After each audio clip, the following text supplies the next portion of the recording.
الحمد للہ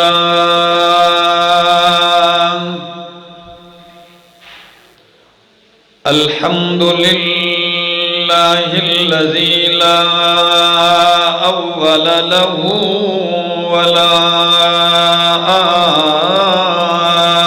آخر له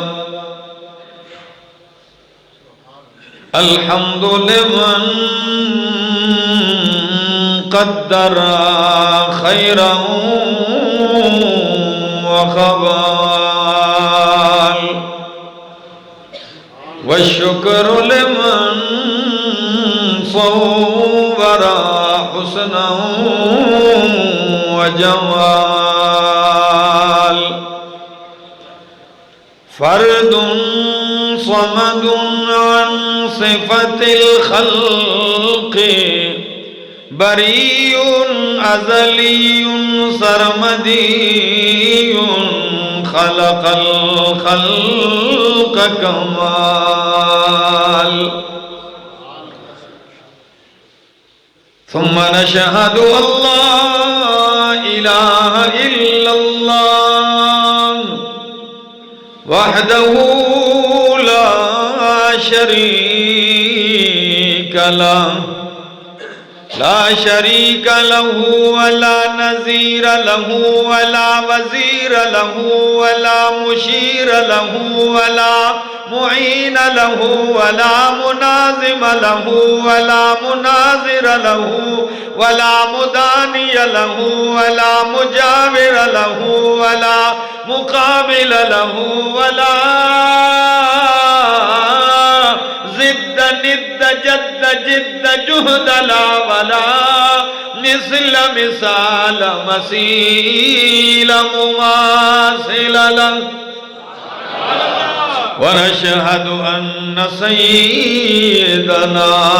سيدنا ومؤيدنا مخدومنا منظومنا معصومنا مقسومنا مقصودنا جميلنا وأجملنا منيرنا وأنورنا ولينا وأولانا تقينا وأتقانا زكينا وأزكانا وآلانا أجلانا أبهانا أزكانا أتقانا أنور أجدر أكبر أظهر أطهرنا محمدا عبده ورسوله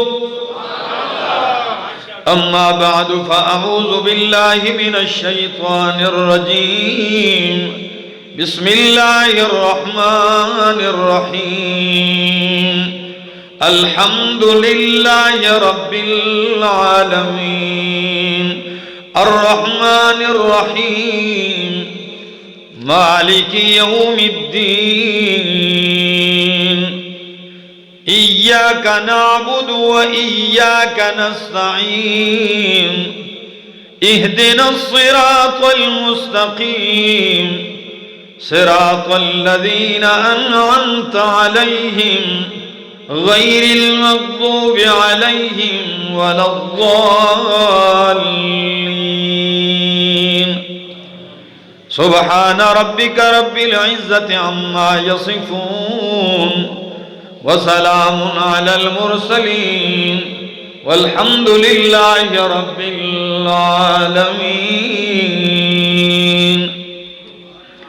انتہائی قابل عزت قابل احترام ذی قدر بزرگوں بھائیوں عزیزوں نوجوان ساتھیوں السلام علیکم دعا گو ہوں دربار الہی کے اندر اللہ مجھے حق سچ کہہ سکنے سمجھا سکنے کی توفیق نصیب فرمائے اور بعد ازاں مجھے اور آپ سب کو عمل کی بھی توفیق نصیب فرمائے 2 جمعے گزر چکے ہیں کہ ہم نے سورۃ الفاتحہ کا ترجمہ تفسیر شروع کی تھی آج کا جمعہ بھی کوشش کروں گا کہ یہ میرا مضمون تکمیل تک پہنچ جائے در حقیقت بات یہ ہے کہ پورے قرآن کا نچوڑ ہے سورہ فاتحہ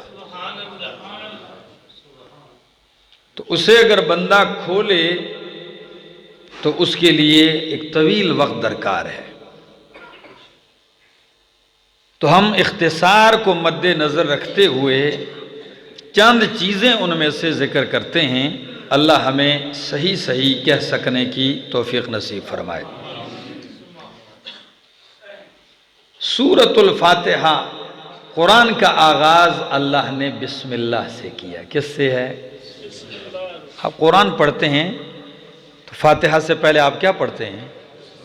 بسم اللہ سے آغاز کرتے ہیں۔ اور یہ بھی ایک عجیب بات ہے، قرآن کا اعجاز ہے بسم اللہ، یہ قرآن کا معجزہ ہے بسم اللہ الرحمن الرحیم یہ کلمہ۔ کیسے کہ تمام علوم اللہ نے بسم اللہ میں جمع کر دیے، اور یہ دلیل ہے کہ یہ اللہ کا کلام ہے، کوئی اس کی مثل نہیں بنا سکتا۔ اس کی ایک جھلک بسم اللہ الرحمن الرحیم ہے۔ وہ کیسے؟ کوئی دنیا میں ہے جو کوئی کتاب لکھے اور شروع کرے، بسم اللہ سے شروع نہ کرے تو وہ کس سے شروع کرے گا؟ لفظ کیا ہوں گے اس کے پاس؟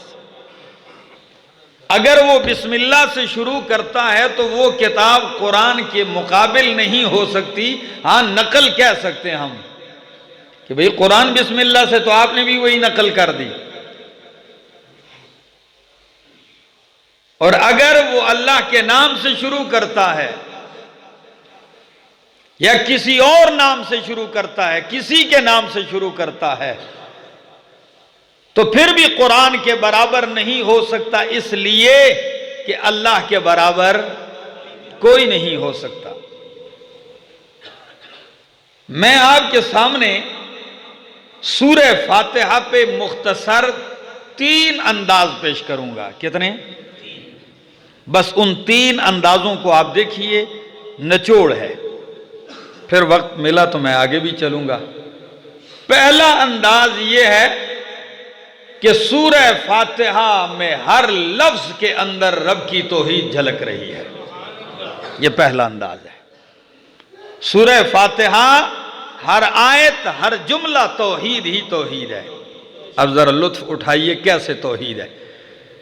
فرمایا الحمدللہ رب العالمین،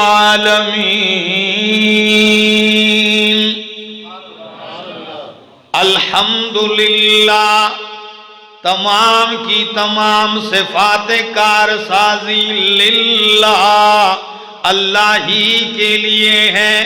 تمام صفات الوہیت للہ، کس کے لیے ہیں؟ اللہ کے لیے۔ یہ توحید ہے کہ نہیں؟ یہی تو توحید ہے۔ رب العالمین، جو رب ہے تمام جہانوں کا، پالنے والا ہے تمام جہانوں کو، تمام جہانوں کی ضرورتیں پوری کرنے والا ہے۔ جب رب العالمین تمام جہانوں کی ضرورتیں پوری کرنے والا اکیلا اللہ ہے، تو یہ بھی توحید ہے۔ الرحمن الرحیم، بڑا مہربان ہے۔ الرحیم، نہایت رحم والا ہے، جس کی رحمت کا کوئی اندازہ نہیں ہے۔ اس کی بے پایاں رحمت ہر چیز کو شامل ہے، ساری کائنات کو اپنے لپیٹ میں لیے ہوئے ہے۔ جب رحمان وہی ہے، رحیم وہی ہے، تو یہی تو توحید ہے۔ یہی کیا ہے؟ رحمان اکیلا اللہ، رحیم اکیلا اللہ، یہی توحید ہے۔ اور ذرا آگے سنیے، مالک یوم الدین، مالک ہے روز جزا کا۔ مالک یوم الدین، مالک ہے قیامت کے دن کا۔ مالک یوم الدین، مالک ہے انصاف کے دن کا۔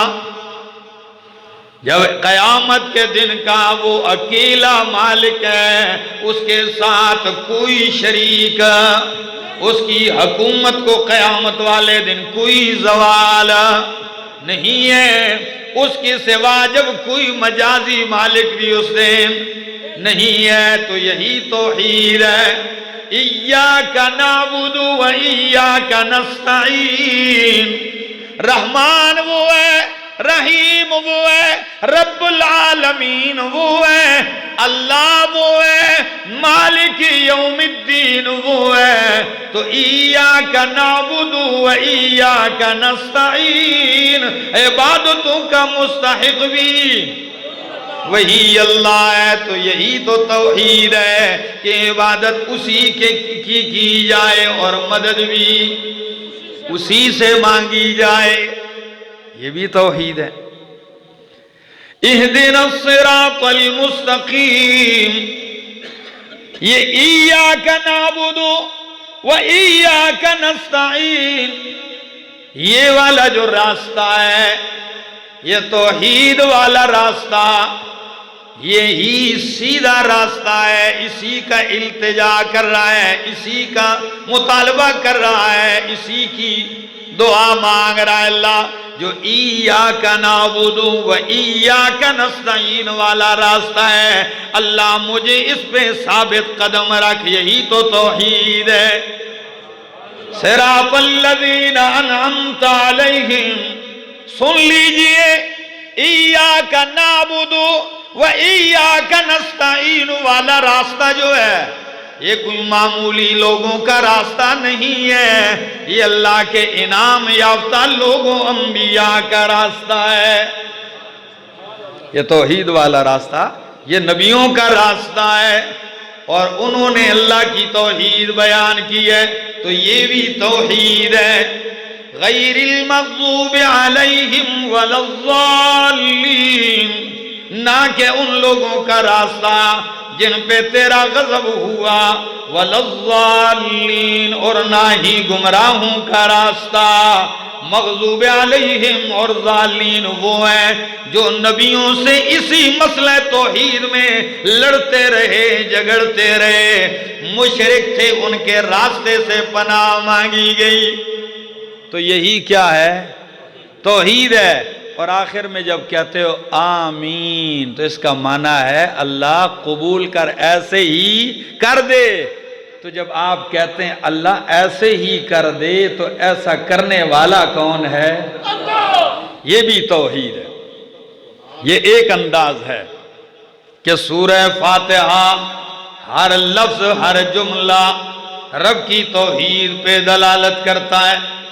دوسرا انداز کہ سورہ فاتحہ کا ہر جملہ نبیوں کی نبوت اور رسالت پہ دلالت کرتا ہے۔ یہ اور انداز ہے۔ سورہ فاتحہ کا ہر جملہ نبوت کی طرف اشارہ کرتا ہے۔ پہلا انداز سن لیجئے ذرا، فرمایا الحمدللہ، تمام صفات کارسازی للہ، اللہ ہی کے لیے ہے، تو کارساز بھی وہی ہے، خالق بھی وہی ہے، ساری کائنات کو پیدا کرنے والا ہے، خالق ہے۔ تو جب وہ ذرے ذرے کو پیدا کرتا ہے، یہ کیسے ممکن ہو سکتا ہے کہ وہ پتھروں کو تو پیدا کرے اور اشرف المخلوق انبیاء کو پیدا نہ کرے؟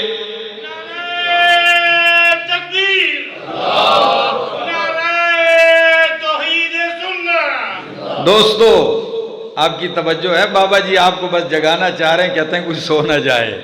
فرمایا جب وہ خالق ہے، ساری کائنات کو پیدا کرتا ہے، تو کیسے ممکن ہے کہ وہ اپنی مخلوقات میں سے سب سے افضل ترین مخلوق نبیوں کو پیدا نہ کرے؟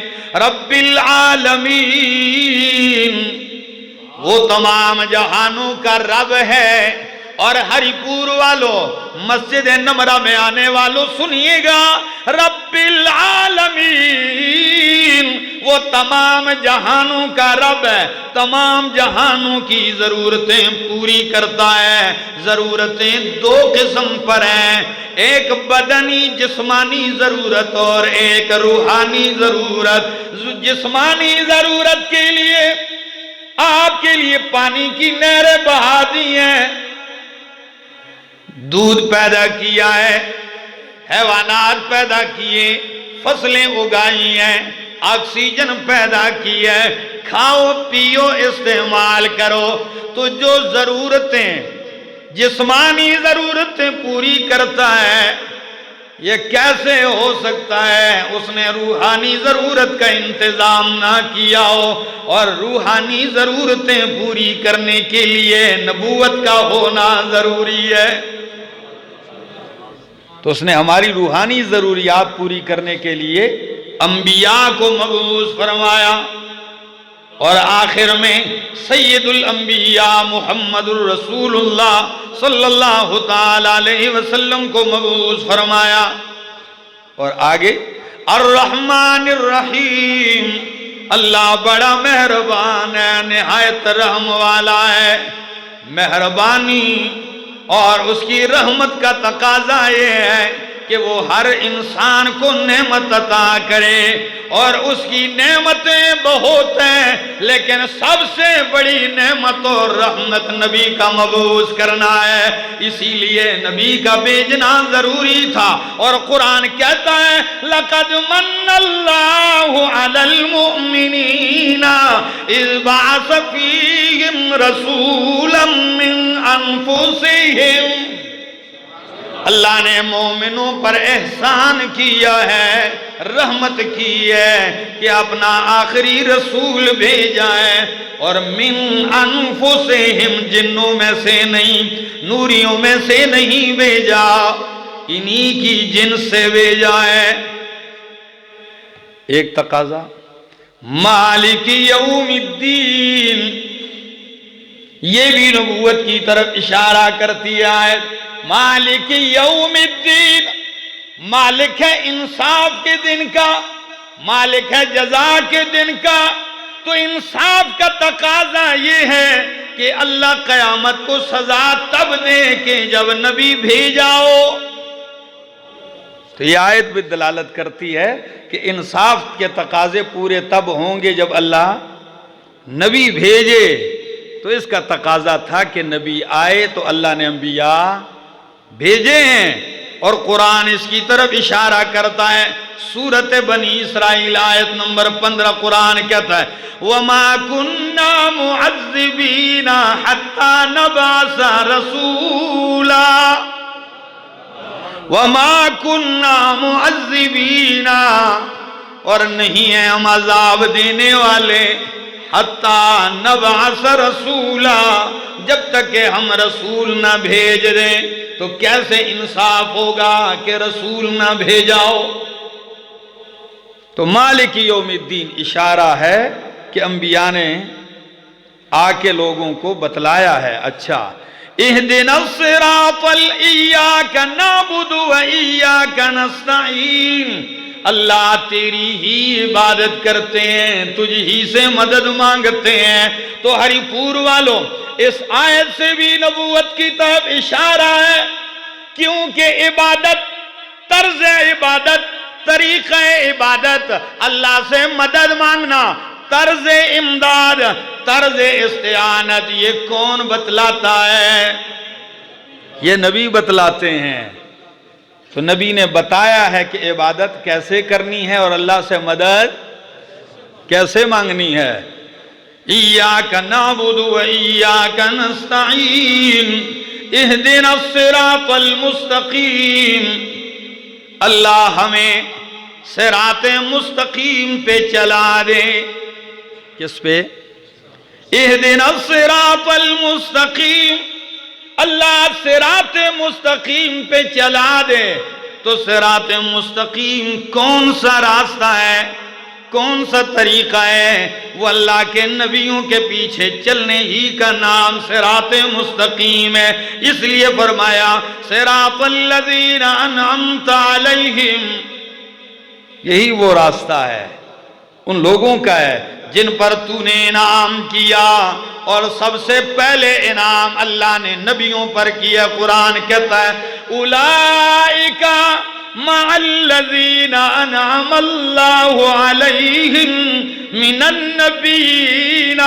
والصدیقین والشہداء والصالحین. اللہ نے 4 طبقوں پہ انعام کیا. من النبیین نبیوں پر، والصدیقین صدیقین پر، والشہداء شہداء پر، والصالحین اللہ کے صالحین بندوں پر. وحسن اولئک رفیقا اور ان لوگوں کی رفاقت کیا ہی بہترین ہے. اللہ ہمیں نصیب فرمائے. غیر المغضوب علیہم ولا الضالین. اللہ ان لوگوں کا راستہ نہ بتا جو تیرے نبیوں کے دشمن تھے اور مخالف تھے. تو آپ کو پتہ چلا کہ فاتحہ کا ہر جملہ نبوت کی ضرورت اور اہمیت کی طرف کیا کرتا ہے؟ اشارہ کرتا ہے. اللہ اکبر. یہ ایک انداز ہوا. اب تیسرا انداز سورہ فاتحہ. 3 چیزیں ہیں اس میں. کتنی؟ خدا را توجہ کیجئے اور دل کا برتن سیدھا رکھیے. قرآن کی برسات ہو اور کچھ فائدہ ہو جائے. 3 چیزیں. ایاک نعبد و ایاک نستعین. بس 3 چیزیں سمجھ لیجئے. ایک عابد ہے، ایک عبادت ہے، ایک معبود ہے. کتنی؟ عبادت، معبود اور عابد. یاد رہیں گے؟ عبادت نمبر 2، معبود اور تیسرا نمبر عابد، عبادت کرنے والا. پہلی چیز عبادت ہے. عبادت کسی ہستی کو نفع اور نقصان کا مالک مان کر، جان کر، ہر چیز سے باخبر جان کر، ہر چیز پہ تصرف اور اختیار رکھنے والا مان کر، اس کے بعد اس کے ساتھ جو عاجزی کا تعلق قائم کیا جائے، یہ اس کی عبادت ہے. مثلا ہم ہر چیز پہ اختیار والا کس کو مانتے ہیں؟ نفع اور نقصان کا مالک کس کو مانتے ہیں؟ ہر چیز پہ قدرت رکھنے والا، بولو، اللہ کو مانتے ہیں. اب اللہ کے لیے جب اللہ کو ایسا مان لیا تو اب اس کے لیے ہاتھ باندھ کے کھڑا ہونا بھی عبادت، اس کے سامنے جھکنا بھی عبادت، سجدہ بھی عبادت، زبان سے نام لینا بھی عبادت، پکارنا بھی عبادت، اس کی عظمت اور کبریائی میں سوچنا بھی عبادت، اس کی محبت میں غور کرنا بھی عبادت، اس سے پیار کرنا بھی عبادت ہے. اور اگر کسی اور کو نفع نقصان کا مالک سمجھ کے اس سے یہ تعلق قائم کیے جائیں تو یہ اس کی عبادت بن جائے گی. تو پہلی چیز عبادت. تو عبادت کے لیے 3 شرطیں ہیں. کتنی؟ معبود کے لیے بھی 3 شرطیں ہیں اور عابد کے لیے بھی 3 شرطیں ہیں. یہ 3 شرطیں ہوں گی تو عبادت بنے گی، 3 شرطیں ہوں گی تو معبود بنے گا، 3 شرطیں ہوں گی تو عابد بنے گا. عبادت کے لیے 3 شرطیں: محبت، خوف اور امید. کتنی؟ کیا بات ہے قرآن کی. عبادت کے اندر کتنی چیزوں کا ہونا ضروری ہے؟ محبت، پیار، خوف، ڈر، اور تیسری چیز امید، رجا. قرآن مقدس یہ 3 ذکر کرتا ہے. اپنی طرف سے نہیں کہوں گا، ذکر کروں گا. کتنی شرطیں ہیں عبادت کے لیے؟ خوف ہے، امید ہے اور محبت ہے. اگر صرف محبت ہی محبت ہو تو یہ عشق بازی ہے، عبادت نہیں. یہ عشق ہے، یہ عبادت. اور اگر صرف ڈر ہی ڈر ہو تو یہ جبروت ہے، یہ بھی عبادت نہیں ہے. بندہ ہر وقت ڈر ہی ڈر ہو، ایسے جیسے شیر سے بندہ ڈر رہا ہے. اور اگر صرف بس امید ہی امید چھڑی امید ہی ہو تو یہ طمع اور لالچ ہے. یہ عبادت میں کتنی شرطیں ہیں، خوف بھی ہو، محبت بھی ہو، امید بھی ہو. رب کا قرآن یہ ذکر کرتا ہے، یہ میرے سامنے سورت کا نام سورت بنی اسرائیل ہے. فرمایا آیت نمبر 57، اولئک الذین یدعون ربهم، اولئک الذین یدعون یبتغون الی ربهم الوسیلۃ ایہم اقرب ویرجون رحمتہ وَيَخَافُونَ عَذَابَهُ إِنَّ عَذَابَ رَبِّكَ كَانَ مَحْذُورًا. إِنَّ الَّذِينَ، آیت کا ابتدائی لفظ ہے اولئک الذین، یہی ہیں وہ لوگ، یدعون، یہ ایسوں کو پکارتے ہیں مدد کے لیے. کوئی کس کو پکار رہا ہے، کوئی کس کو پکار رہا ہے، یہ ایسوں کو پکار رہے ہیں کہ خود ان کو جن کو پکارا جا رہا ہے ان کی حالت یہ ہے، یبتغون الی ربہم الوسیلہ، وہ اپنے رب کے قرب کے ذریعے تلاش کر رہے ہیں، وہ خود رب کے قریب ہونا چاہتے ہیں کہ ایہم اقرب، کون رب کے زیادہ قریب ہے، وَيَرْجُونَ رَحْمَتَهُ، اس کی رحمت کی امید کرتے ہیں اور اس کے عذاب سے ڈرتے ہیں. تو بندہ قرب کس کا تلاش کرتا ہے؟ جس سے دشمنی ہو کہ پیار محبت ہو؟ بولو. وصال کس کا چاہتا ہے کہ قربت ہو؟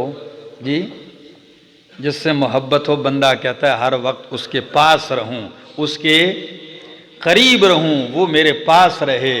تو فرمایا یبتغون الی ربہم الوسیلہ ایہم اقرب، جن کو تم پکارتے ہو امداد کے لیے، انبیاء ہیں، اولیاء ہیں، صلحاء ہیں، شہداء ہیں، یہ بزرگان دین ہیں، ان کی حالت یہ ہے کہ وہ تو رب سے پیار کرتے ہیں، محبت کرتے ہیں اور رب کے قریب ہونا چاہتے ہیں. ایک عبادت کی پہلی شرط محبت. وَيَرْجُونَ رَحْمَتَهُ، اس کی رحمت کی امید بھی رکھتے ہیں. صرف قرب ہی نہیں چاہتے بلکہ اس کی رحمت کی امید بھی رکھتے ہیں. جو مرضی ہے ہو جائے، رب کی رحمت سے مایوس نہیں ہوتے. اور تیسری شرط وَيَخَافُونَ عَذَابَهُ، اللہ کے عذاب سے ڈرتے بھی ہیں، محبت بھی ہے، امیدیں بھی ہیں، اور اس کی نافرمانی اور عذاب سے ڈرتے بھی ہیں. جب تین شرطیں ہوں تو یہ عبادت بنتی ہے. آپ جب تہجد کے لیے کھڑے ہوتے ہیں تو بولو آپ کے دل میں رب کی محبت ہوتی ہے کہ نہیں؟ بولیے. رب کی محبت ہی تو ہے کہ ٹھنڈی رات ہے، سردی ہے، پانی بھی گرم نہ ملے، پھر بھی وضو کیا اور آ کے رب کے سامنے کھڑا ہے، الحمدللہ رب العالمین، اسی کی بڑائیاں اور تعریفیں کر رہا ہے. یہ محبت ہے.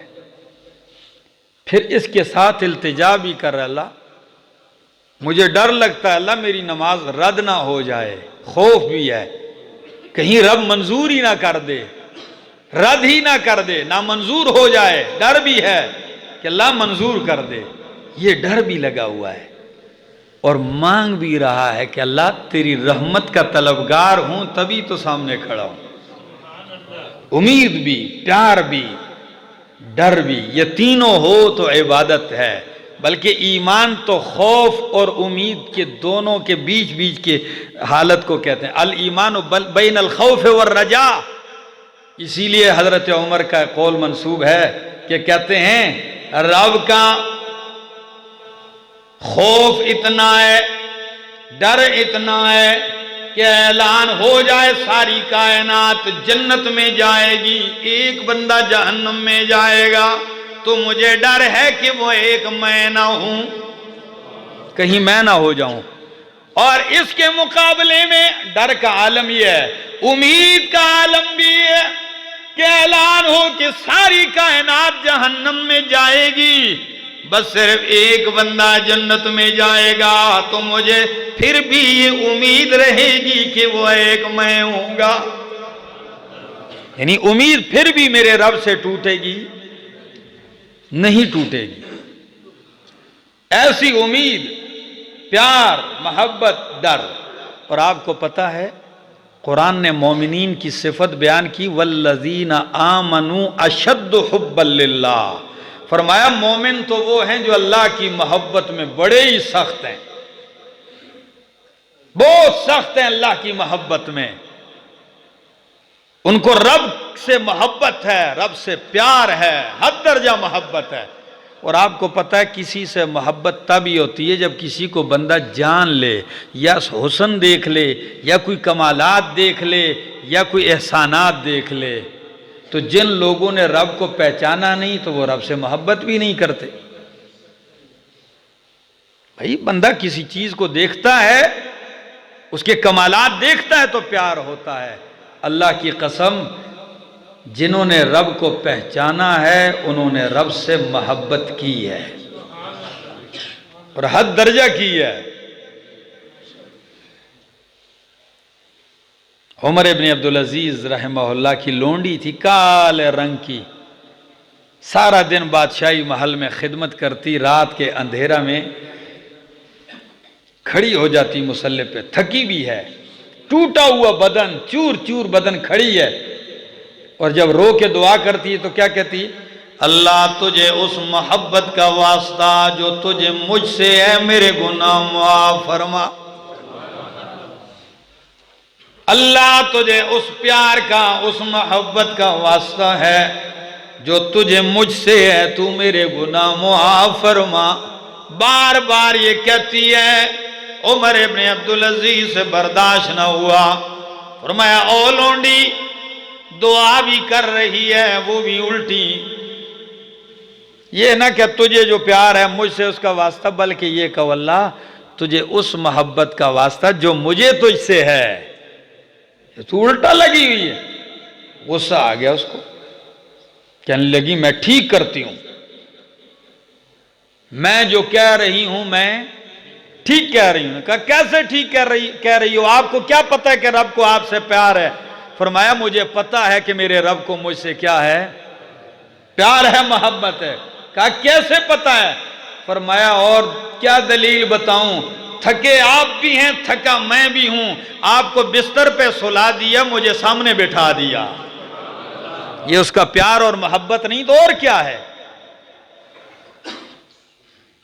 تو جو رب کو جانتے ہیں وہ رب سے محبت بھی کرتے ہیں۔ ہاں تو بات کر رہا تھا عبادت کے لیے 3 شرطیں ہیں، محبت، امید اور ڈر۔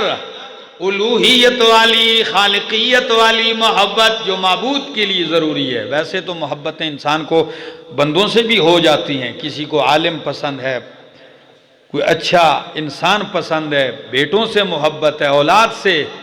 یہ الوہیت کے ساتھ جو خاص محبت ہے یہ وہ نہیں ہے۔ جو محبت اللہ کے ساتھ ہونی چاہیے اس میں کسی غیر کی کوئی شراکت نہیں ہو سکتی، ایک۔ اور دوسری چیز ہے معبود، معبود جس کی عبادت کی جائے۔ عبادت کے لیے 3 شرطیں، تو معبود کے لیے بھی 3 شرطیں، کہ وہ سمیع و بصیر و قدیر ہو۔ کتنی؟ سمیع ہو، بصیر ہو، قدیر ہو، ہر کی ہر آواز ہر جگہ سے ہر ایک کی سننے والا کون ہے؟ اللہ ہے۔ سمیع ہو، بصیر ہو، ہر جگہ ہر چیز کو ہر آن ہر گھڑی ہر لمحہ ہر لحظہ ہر وقت دیکھتا، اور یہ صفت کس کی ہے؟ وہ معبود بن سکتا ہے۔ تیسری کہ وہ قدیر ہو، ہر جگہ ہر وقت ہر کسی پر ہر چیز پہ اس کا مکمل اختیار، کنٹرول اور قدرت ہو۔ یہ صفت کس کی ہے؟ اللہ کی ہے۔ یہی تین صفات تو اللہ کے خلیل نے اپنے باپ کے سامنے پیش کی کہ میرے بابا جن بتوں کے سامنے تو کھڑا ہے، رو رہا ہے، سجدے کر رہا ہے، قیام و قعود کر رہا ہے، یا ابت لم تعبد ما لا يسمع ولا يبصر ولا يغني عنك شيئا۔ تین شرطیں ذکر کی ہیں، معبود وہ ہو، تین شرطیں ہوں، اور جن کو تو پکارا ہے لا یسمع، وہ تیری سنتے، وہ نہیں سن سکتے، تو جتنا لگا رہے وہ نہیں سنتے۔ اچھا آپ کہیں گے ہم تو زندہ کو جب پکاریں تو سنتے ہیں، بھائی آج سنتے ہیں کل نہیں سنیں گے، جاگتے ہوئے سنتے ہیں مرے ہوئے نہیں سنیں گے، ایسا ہی ہے، قریب سے اگر سن لیں دور سے نہیں سنیں گے۔ یہ تو ایک شرط میں ذکر کر رہا ہوں، ایک صفت۔ بغیر اسباب کے سننے والا ہر جگہ سے کون ہے؟ بندے جو سن لیتے ہیں نا ہم زندہ، یہ اسباب کے دائرے میں کیا کان لگاتے ہیں، فاصلہ نہ ہو، رکاوٹ نہ ہو، ایک دوسرے کی بات کیا کر لیتے ہیں، سن لیتے ہیں۔ یہ جو موبائل پہ بھی سنتے ہیں تو یہ اسباب ہیں، کیا ہیں؟ یہ سبب نہ ہو تو میری آواز وہ نہیں سن سکتے۔ ایک اکیلا رب ہے جو بغیر اسباب کے سنتا ہے، تو پھر اس سادے کا کیا بنے گا جو کہتا ہے مر بھی گیا ہے، کھپ بھی گیا ہے، مٹی میں بھی مل گیا، کان بھی خاک ہو گئے، لیکن سنتا پھر بھی ہے، دیکھتا پھر بھی ہے۔ اس سادے کا کیا بنے گا؟ اس کو کون سمجھائے گا کہ قبرستان جاؤ تو پانچے بند کر کے جایا کرو؟ وہ بھائی کیوں بند کر کے؟ جی مردہ پانچوں میں دیکھتا ہے۔ اللہ گواہ ہے، آپ کہیں گے کہ یہ مذاق کرتے ہیں، نہیں، لکھا ہے، اور یہاں تک بھی لکھا ہے کہ قبرستان میں مردے کے پاؤں کے پاس کھڑے ہو، سر کی طرف نہ کھڑے ہو۔ تو کسی نے کہا بھائی سر کی طرف کیوں نہ کھڑے ہو؟ کہتے ہیں پاؤں کی طرف کھڑے ہوگے تو ایسے وہ لیٹا ہوتا سیدھا آپ کو دیکھ رہا ہوگا، اس کو دیکھنے میں دقت نہیں ہوگی، اور اگر آپ سر کی جانب آؤ گے تو وہ ایسے گردن توڑ کے دیکھے گا تو اس کو تکلیف ہوگی۔ واہ بھائی، یہ آداب لکھے۔ میں کہتا ہوں ہر جگہ ہر ایک کی ہر آواز ہر وقت سننے والا اللہ ہے۔ اے میرے بابا جن کو تو پکارا ہے لا یسمعو نہیں سنتے، ولا یبصرو تجھے دیکھ بھی نہیں سکتے، ولا یغنی عنک شیئا تجھ سے کوئی مصیبت دور نہیں کر سکتے، تیرے کسی کام نہیں آ سکتے، اس لیے کہ وہ قدیر نہیں ہے۔ اور جس رب کی طرف میں دعوت دیتا ہوں اس کی شان تو یہ ہے ان ربی لسمیع الدعاء، میرا رب دعائیں سننے والا ہے۔ ان ربی لسمیع الدعاء، میرا رب سمیع الدعاء ہے۔ تو جنہیں پکارتا ہے وہ سمیع نہیں ہے، اور تو جنہیں پکارتا ہے لا یبصر، وہ دیکھتے نہیں ہیں۔ میں جس کی طرف دعوت دیتا ہوں اس کی شان کیا ہے؟ انہو هو السمیع البصیر، وہ ہر جگہ دیکھ رہا ہے۔ اور جن کو تو پوچھ رہا ہے لا یغنی عنک شیئا، وہ کچھ بھی تجھ سے ہٹا نہیں سکتے، نفع نہیں دے سکتے، کیونکہ وہ قادر نہیں۔ اور جس رب کی طرف میں دعوت دیتا ہوں اس کی شان کیا ہے؟ انما امرہ اذا اراد شیئا ان یقول لہ کن فیکون، وہ جب ارادہ کرتا ہے کن کہتا ہے ہو جا، فیکون دیر نہیں لگتی ہو جاتا ہے۔ ان اللہ علی کل شیء قدیر، ہر چیز پہ قدیر کون ہے؟ اللہ ہے۔ تو معبود کے لیے بھی تین شرطیں ہیں، سمیع و بصیر اور قدیر، اور یہ اکیلا اللہ ہے۔ اب تیسرا نمبر آ گیا، عابد، عبادت کرنے والا۔ کون؟ عبادت کرنے والے کو کیا کہتے ہیں؟ عابد کہتے ہیں۔ تو عابد کے لیے بھی تین شرطیں ہیں۔ کتنی شرطیں ہیں؟ کہ وہ زبانی عبادت میں، مالی عبادت میں، قولی عبادت میں، بدنی عبادت میں اس کے ساتھ کسی کو شریک، زبان کی عبادتوں میں اس کے ساتھ کسی کو شریک نہ کرے، بدن کی عبادت میں اس کے ساتھ کسی کو شریک نہ کرے، اور مال کی عبادت میں اس کے ساتھ کسی کو شریک۔ اگر وہ کرے گا تو عابد نہیں رہے گا، مشرک بن جائے گا۔ کیا بن جائے گا؟ وہ عابد نہیں بنے گا، کیا بنے گا؟ اب تین شرطیں کہاں ہیں؟ آئیے رب کا قرآن کہتا ہے قُلْ إِنَّ صَلَاتِي وَنُسُكِي وَمَحْيَايَ وَمَمَاتِي لِلَّهِ رَبِّ الْعَالَمِينَ۔ قُلْ میرے پیغمبر اعلان کر دیجئے، اِنَّ صَلَاتِي میری بدنی عبادتیں، وَنُسُكِي میری مالی عبادتیں، وَمَحْيَايَ میرا جینا، وَمَمَاتِي میرا مرنا، للہ کس کے لیے ہے؟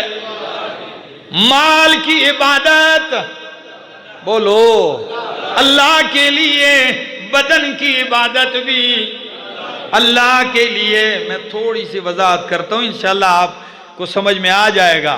آپ جب بیٹھتے ہیں تشہد پہ تو آپ کیا کہتے ہیں؟ التحیات للہ والصلوات والطیبات۔ کوئی بندہ اٹھ کے مانا تو کرے نا کہ کیا مانا ہے؟ التحیات للہ، اللہ میری قولی عبادتیں کس کے لیے؟ اللہ کے لیے۔ والصلوات میری بدنی عبادتیں اللہ کے لیے۔ والطیبات میری مالی عبادتیں اللہ کے لیے۔ تو سچ بتاؤ، زبان پہ جب کہتے ہو یا اللہ، یا رحمان، یا رحیم، یا بدیع السماوات والارض، تو پھر اگر کسی اور کی تسبیح پڑھو اس کو پکارو، یہ زبان کی عبادت اللہ کے لیے خالص ہوئی؟ بولو۔ ایک بدن کی عبادت، کس لیے قیام میں ہاتھ باندھ کے کھڑے ہوتے ہو جی؟ رکوع میں کس کے لیے جھکتے ہو؟ سجدے میں کس کے سامنے جبین جھکاتے ہو؟ یہ بدن کی عبادت ہے۔ آپ نماز میں کہتے ہیں اللہ میری یہ تینوں عبادتیں صرف تیرے لیے ہیں، اب کسی اور کے سامنے بھی جھکے، کسی اور کے سامنے بھی سجدہ کرے، اور کبھی سجدہ بھی کرے اور پھر کہے جی میں نے سجدہ نہیں کیا، خالی جھکا ہی تھا، بھائی اسی جھکنے ہی کا نام سجدہ ہے۔ ایک شخص نے جا کے قبر پہ سجدہ کیا اور بڑے بڑے اچھے اچھے لوگ آئے، کہنے لگے جی سجدہ نہیں تھا، سجدہ 7 ہڈیوں پہ ہوتا ہے۔ کتنی ہڈیوں پہ؟ ہاں، 2 ہاتھ ہیں، گھٹنے ہیں، 2 پاؤں کے انگوٹھے ہیں، اور ماتھا ہے، ناک ہے، ٹھیک ہے نا؟ تو یہ 7-8 اعضاء پہ جا کے سجدہ ہوتا ہے۔ اس طرح سجدہ کرو تو تب گناہ ہوتا ہے۔ میں نے کہا آپ نے حدیث بھی نہیں پڑھی، قرآن بھی نہیں پڑھا ہے۔ نبی علیہ السلام کی مجلس سے صحابی نے فرمایا یا رسول اللہ، جب ہم آپ سے سلام کرتے ہیں، جب ہم آپ سے مصافحہ کرتے ہیں تو اننحنی لہو، یا کسی بھی بزرگ سے کرتے ہیں تو کیا ہم سلام میں جھکا کریں؟ انحنا سجدہ نہیں، کیا جھکا کریں؟ فرمایا اللہ اس کی گنجائش نہیں ہے، کیونکہ رکوع جھکنے کا نام ہے، اور یہ کس کے لیے خاص ہے؟ التحیات للہ والصلوات والطیبات۔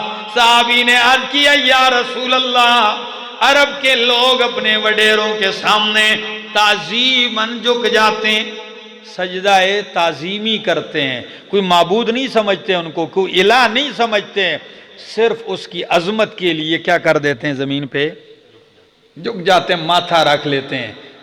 تو ہمارے بڑے کیا ہوں گے؟ آپ سے بڑا کون ہو سکتا ہے؟ آپ کی شان سب سے بڑی ہے، تو کیا جب ہم مجلس میں آئیں تو آپ کو تعظیم احترام کا سجدہ کر لیا کریں؟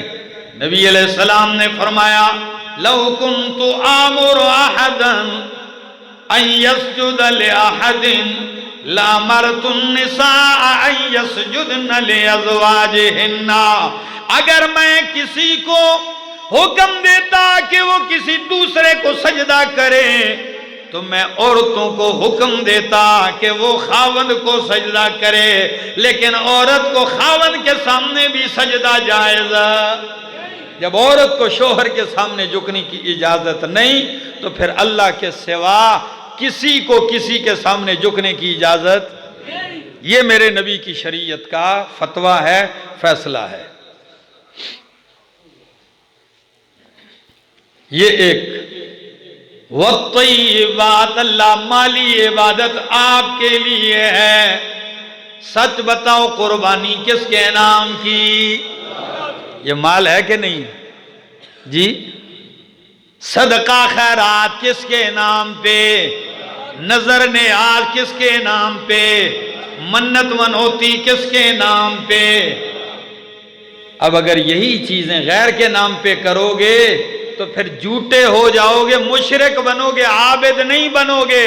اس لیے کہ آپ نے نماز میں کہا تھا وَالطَّيِّبَاتُ، اللہ میری مالی عبادت صرف اور صرف کس کے لیے ہے؟ اور نبی علیہ السلام نے فرمایا لعن اللہ من ذبح لغیر اللہ، اللہ کی لعنت اس بندے پر من ذبح لغیر اللہ، جو غیر اللہ کے نام پر ذبح کرتا ہے، اللہ کے سوا کسی دوسرے کے نام پہ ذبح کرتا ہے۔ لعنت کی ہے اللہ کے پاک پیغمبر صلی اللہ علیہ وسلم نے۔ بلکہ ابو داؤد کی حدیث سنا دوں آپ کے 14 طبق روشن ہو جائیں۔ ایک صحابی نے آ کے عرض کی یا رسول اللہ میں نے نظر مانی ہے، نظر بھی کس کے نام کی؟ اللہ کے نام کی نظر ہے، منت ہے کہ یہ کام اگر میرا ہو گیا تو میں جانور فلاں جگہ جا کے ذبح کروں گا، کس کے نام پہ؟ تو اب صحابی ہیں، شرک کا ہم تصور بھی نہیں کر سکتے، صحابی کی نیت پہ ہم ذرا برابر شک بھی نہیں کر سکتے، اور پوچھنے والے صحابی اور جن سے پوچھا جا رہا ہے وہ کون ہے؟ بولو نبی پاک صلی اللہ علیہ وسلم ہے۔ تو نبی علیہ السلام کیا دیتے؟ جی کوئی عرض نہیں، آپ اللہ کے نام کی ذبح کر دو، لیکن سنیے مجھے اور آپ کو سمجھانا تھا۔ فرمایا مجھے جواب دیجئے، پہلے یہ بتلائیے جدھر آپ ذبح کریں گے ادھر قبر تو نہیں ہے؟ اللہ، قبر تو نہیں ہے؟ فرمایا نہیں ہے یا رسول اللہ۔ اچھا یہ بتلاؤ ادھر کہیں درگاہ تو نہیں ہے؟ کوئی پتھروں کو پوجنے کی جگہ تو نہیں جہاں بت رکھے ہوئے تھے؟ فرمایا نہیں یا رسول اللہ یہ بھی کوئی چیز نہیں۔ تیسرا سوال پوچھا، فرمایا اچھا یہ بتاؤ وہاں مشرکین کا کوئی میلہ شیلہ تو نہیں لگتا؟ مشرکین کا میلہ تو نہیں لگتا؟ فرمایا یا رسول اللہ مشرکین کا میلہ بھی نہیں لگتا۔ نبی علیہ السلام نے فرمایا جب تینوں چیزیں نہیں اب جا کے اپنی نظر پوری کر لو۔ معلوم ہو کہ اگر یہ تین چیزیں وہاں ہیں تو وہاں اللہ کے نام پر بھی دینے کی اجازت ملاوٹ ہو جائے گی۔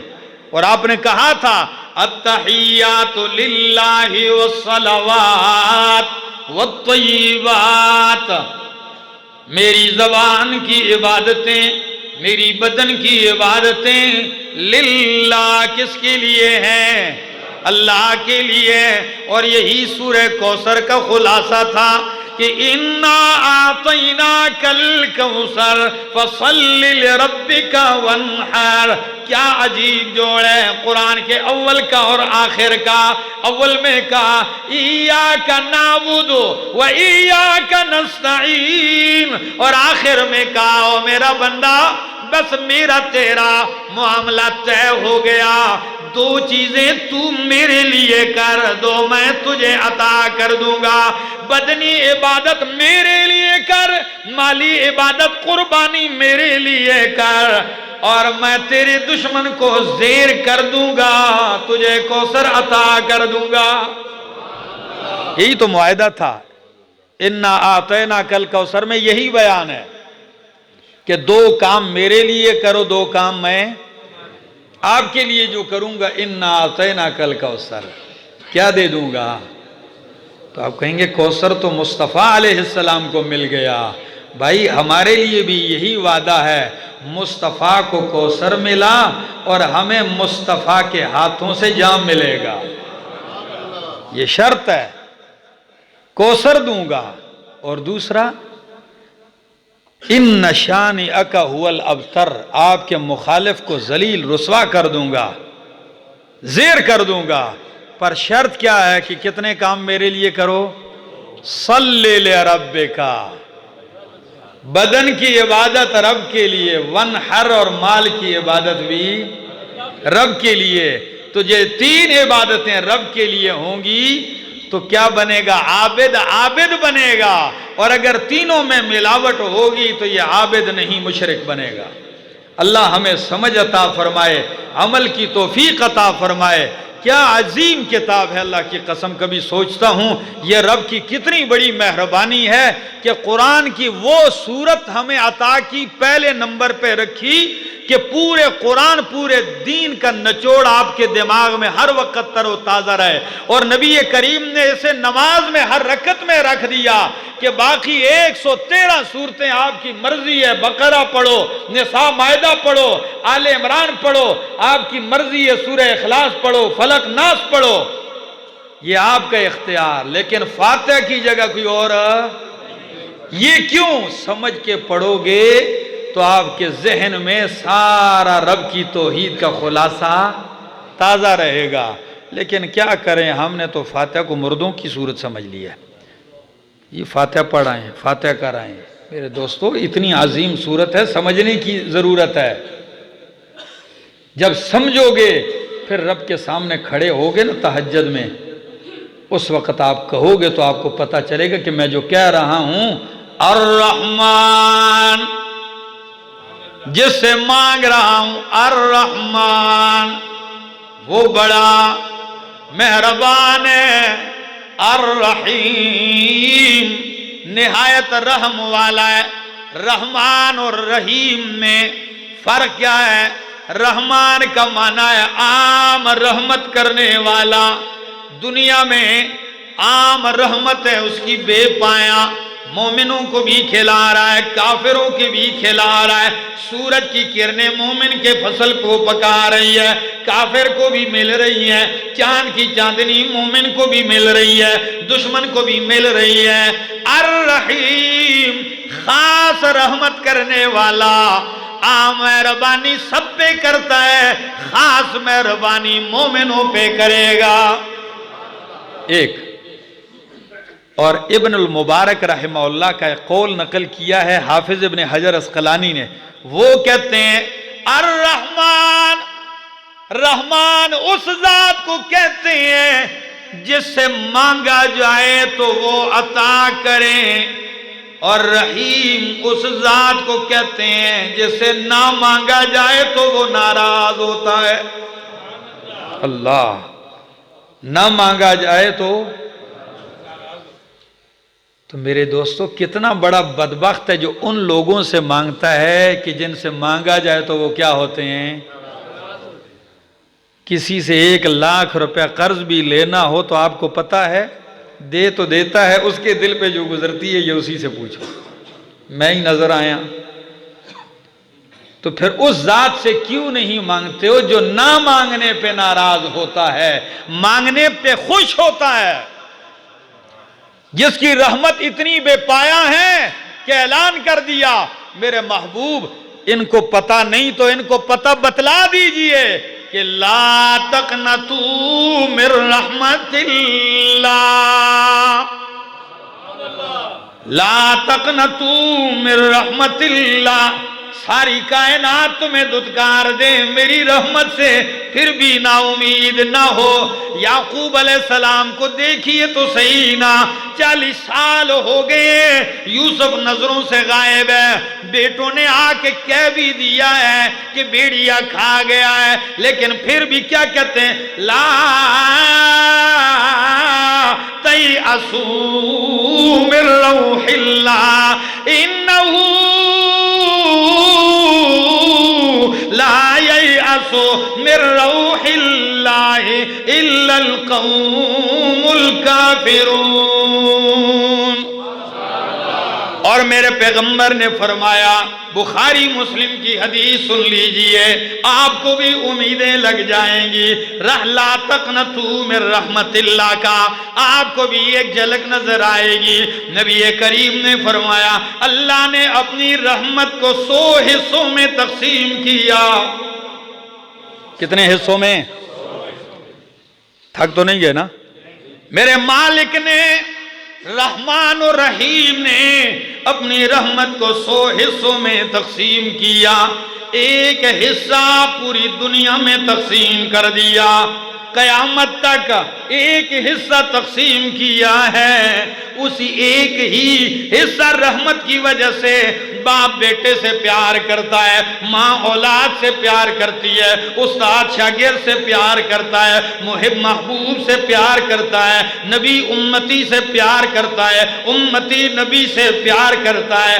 اسی ایک حصے ہی میں سے حیوان اپنے بچے سے پیار کرتا ہے، یہاں تک نبی کریم نے فرمایا کہ گھوڑا ایک دم پاؤں اوپر اٹھا لیتا ہے کہیں میرا بچہ نہ کچلا جائے، یہ اسی ایک رحمت کا حصہ ہے۔